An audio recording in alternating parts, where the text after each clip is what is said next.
கோகிலமே நீ குரல் கொடுத்தாள் உன்னை கும்பிட்டு கண்ணடிப்பே.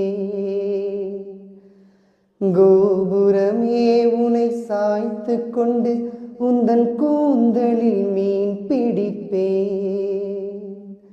வெண்ணிலவே உன்னை தூங்க வைக்க உந்தன் விரலுக்கு சொடுக்கெடுப்பே.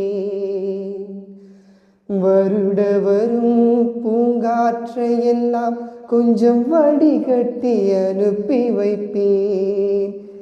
என் காதலின் தேவையை காதுக்குள் ஓதி வைப்பேன். உன் காலடி எழுதிய கோலங்கள் புது கவிதைகள் என்றுரைப்பேன். என்னவளே அடி என்னவளே எந்தன் இதயத்தை தொலைத்து விட்டே.